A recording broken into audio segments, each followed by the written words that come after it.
It will not surprise you to know that someone with a voice like mine is not that into musicals. I tried to sing along to one once. I was promptly put on trial for crimes against humanity, and that put a damper on my enjoyment of the genre. But what I am into is Tim Burton movies. The man can do no wrong, except when he does, and one time he didn't do wrong was with Sweeny Todd.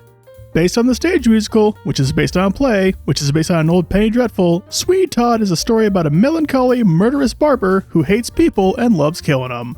So basically he's me if I had any marketable skills. And that got me thinking, can you beat Fallout New Vegas as Sweeny Todd?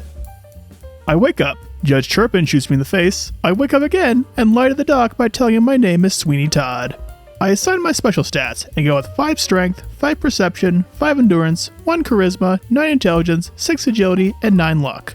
5 strength because I don't have the extra points to put it any higher. Perception is to be raised with 6 with the implant for better criticals. 5 endurance for the same reason as strength, 1 charisma because this is New Vegas, 9 intelligence because this is New Vegas, 6 agility for light touch, and 9 luck because the straight razor is a fast-swinging, high crit multiplier machine. I give the most unhinged answers to the doc's questions I can muster, choose melee weapons, repair, and speech as my tag skills, and built to destroy and skilled as my traits. He also gives me my stuff back, including my straight razor.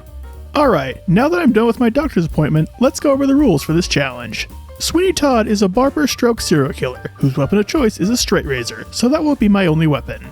He also wears a ratty suit, and I think the dapper gambler suit bears the best resemblance to the one in the movie.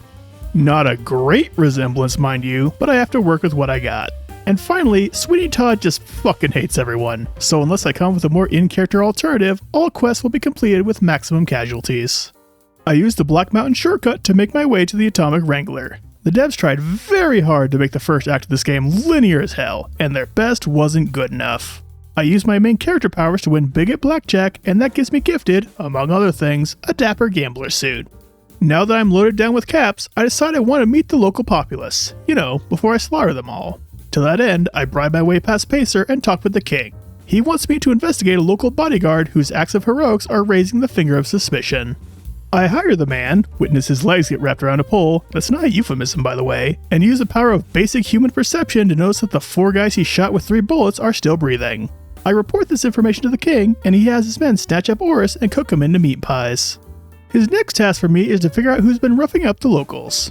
I talk with the losers who got their asses beat. One of them identifies an attacker by rank. The king sends me to talk with Julie Farkas, high regent of the local hippies, and she tells me to talk with the Major Elizabeth. The Major informs me that an envoy the NCR sent to the Kings got their ass beat, so the locals can eat a dick as far as she's concerned. I return to the Kings, blackmail Pacer for some pocket change, round him to the king anyway, and Pacer starts a shootout because he's just such a stand-up guy. I intervene in this senseless slaughter by committing more senseless slaughter. I return to the king, asked to join in on the grinding up bastards in the pie-filling business, and am informed that I can now receive a haircut from their barber. Well, I can't allow someone muscling in on my business, so I slit his throat and take his razor. Since I'm in the area, I decided to do some odd jobs for the Garrett twins. Francine wants some deadbeats roughed up, robbed, and dumped in a drainage ditch, and James wants some novelty pussy to sell. Stop 1 is Lady Jane, who tries to give me the old "you can't get blood from a stone" routine. I decide robbery is the order of the day, and she fucks off and presumably dies. Next stop is Beatrix, whom I convince to stop hanging around Alcoholics Anonymous and start binge drinking and selling her body for booze money. Stop 3 is Grex. I get him to cough up every cap he has, but stop short of taking the clothes off his back, because who wants to see a naked ghoul? Also, I didn't have the speech skill, but mostly the first thing. Santiago is the object of stop 4, and I convince him that poverty is a preferable alternative to death. After I threaten his life, I immediately turn around and offer him the opportunity to whore himself out for money. Next, I talk with Ralph about getting me a sex spot for James to stick his dick in, or have it stick its dick in him. I won't judge. I loiter in his store for 2 days until he gives me the sex bot program. I talk with Mick about the Omertas, this will be important later, arrive at Cerulean Robotics, slice up some cats for Pussy Pot Pie, that's an actual line from the movie, and activate Fisto and send him to the Wrangler.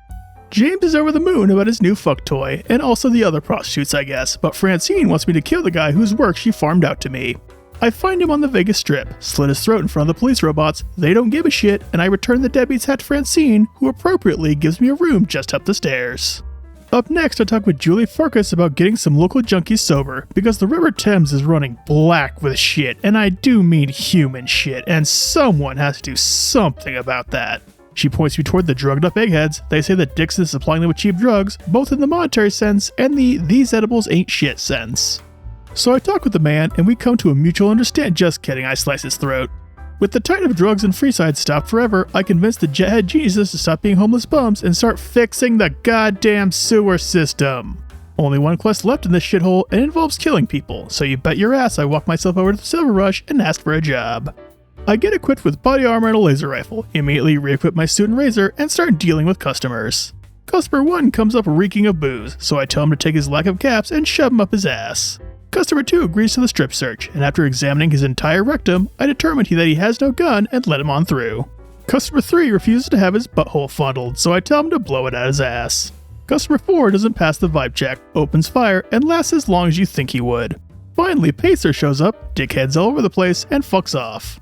I report to Gloria for further orders, and she requests I deliver a package like some sort of delivery boy. They really should come with a word for that. I deliver the package to the world's most suspicious man. He honestly says he'll be in touch. I return to the Silver Rush, and John Baptiste tells me to track down Cass and bring her back here for a talk. He told me to find out where Cass is from Alice McLafferty. She says she's at the Mojave Outpost, and since I've played this game before, I know that I need to do some bitch work for Alice before I can lead Cass to her execution. She gives me an invoice to give to Thomas Hildern. He tries to sell me on going to Vault 22. I dodge the topic because, and I cannot stress this enough, fuck that place, and return to Alice for Cass's caravan offer. I track her down to the saddest dive bar you've ever seen. She agrees to sell, but Ranger Jackson won't let her go, and I'm faced with a choice. I could clear out Jackson's ant problem and benefit the region as a whole. Or, and follow me on this one, I could slit his throat. After I resolve that Sophie's choice I'm presented with, Cass agrees to shadow me to Freeside. John Baptiste disintegrates her and doesn't even have the courtesy to sweep her into a new cola bottle, and Gloria ushers me to this mysterious meetup I've heard so much about. Turns out it's a trap for the Legion. I get to work slicing throats, but those bandanas they're wearing must be made of cloth or some shit, because my razor can't seem to cut through them. I, and by that I mean the NCR, managed to kill all the Legionaries, including the ones playing dead on the floor. Gloria thanks me for my work and promptly fires me. Alright, that's everything there is to do in London, Freeside, so I guess we should get to work with the plot. Is what I would say, but we still got a few more side quests I want to do, so I trek to Novak and talk with everyone's favorite chrome-domed edgelord crybaby, Boone. He wants me to track down the person who kidnapped his wife, and given Sweeny Boy's backstory, I feel obliged to help. I talk with the local bumpkins, but nobody knows shit, that is, until I talk with Nobark, and he has the first lucid thought he's had in 20 years and tells me he saw people enter the lobby on the night of the kidnapping. I crack the safe in the lobby, find the bill of sale, cracking the case, I ask Gina May to stand in front of the dinosaur, and Boone cracks her head open with a bullet. Good times.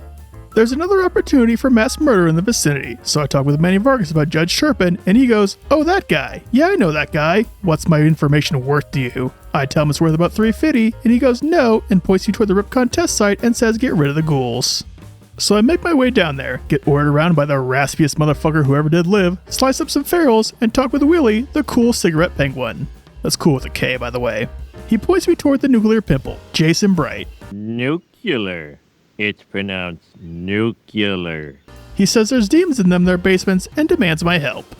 Now, it would be very funny if I killed all the sewer mutants down here with the straight razor, but counterpoint, my sanity is worth more than a few cheap laughs. I have a civil conversation with Davison, who agrees to fuck off if I can find him a stash of stealth boys. Well, that stash is hidden the next room over, asterisk, but a jackass with a rifle is blocking my path.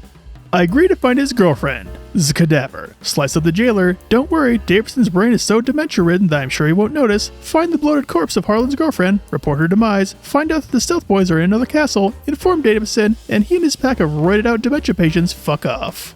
I report my success to Jason. He ushers the rest of the ghouls into the basement. He tells me that Chris won't be coming with them. I spill the beans to Chris, and he decides that mass murder is the solution to all his problems. I recover the parts we need to fix the rockets, plus some sugar bombs, deliver them to Chris, launch the rockets, and watch as a bunch of mostly innocent people die horrifically. I return to Manny. He tells me Benny and the Khans went to Boulder City. I make my way there, kill Private Kowalski for being a little bitch, and get informed that the Great Khans have taken hostages. I offer to mediate this situation, so they send me in and tell me not to start any trouble.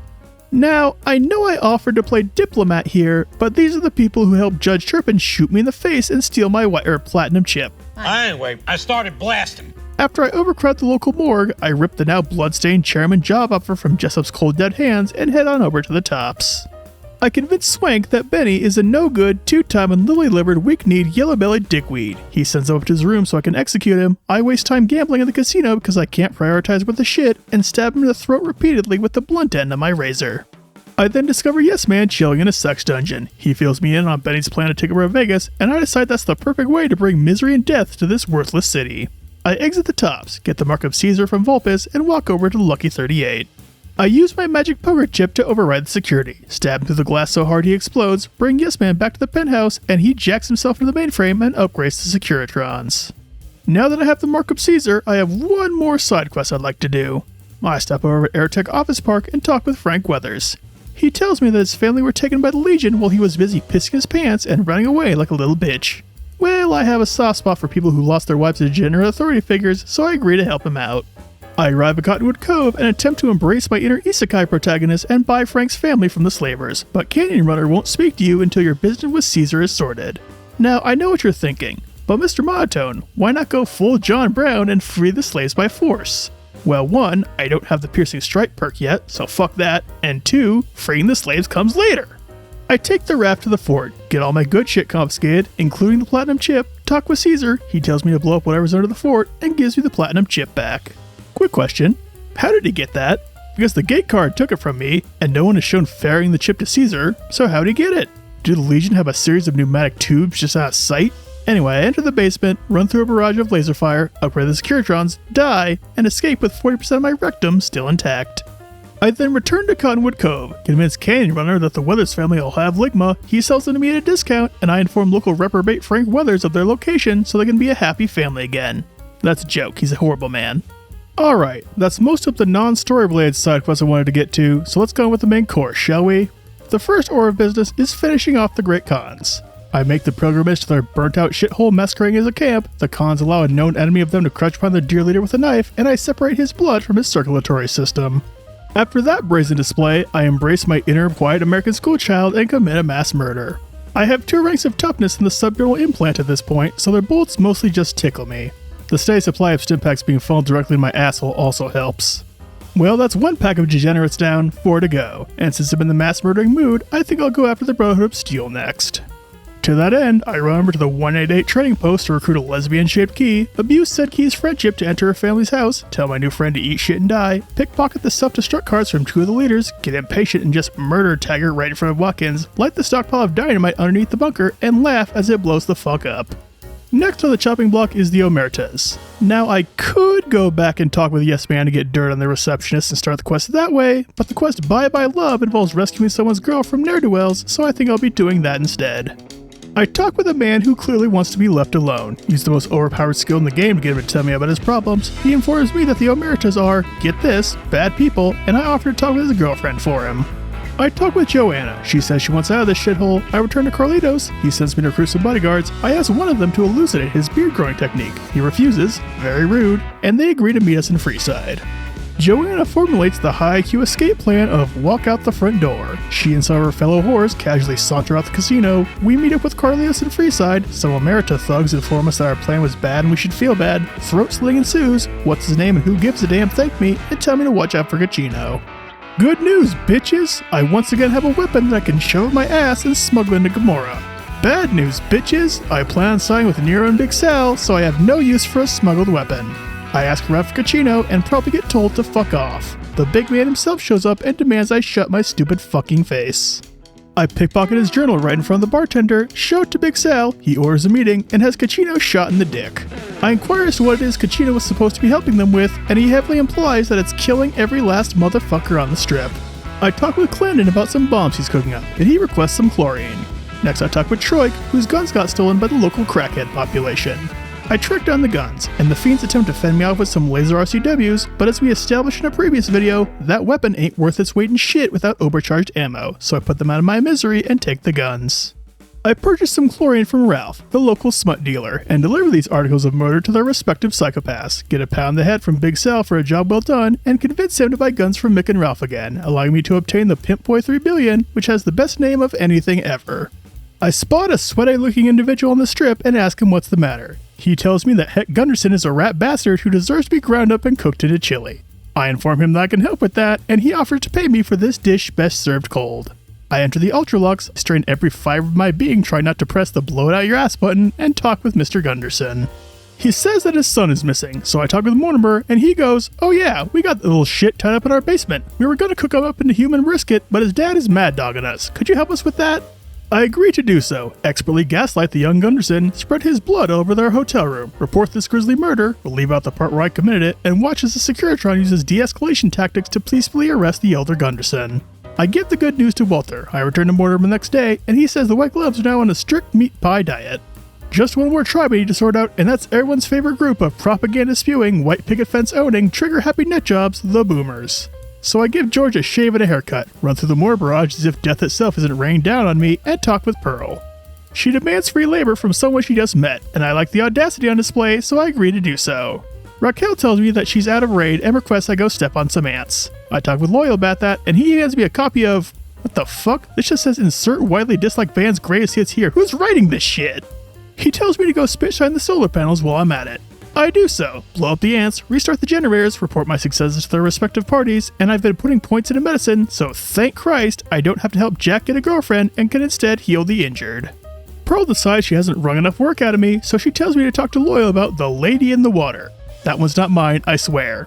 He informs me that the lady is not in fact a corpse, but a bomber, and he wants me to exhume it from its watery tomb.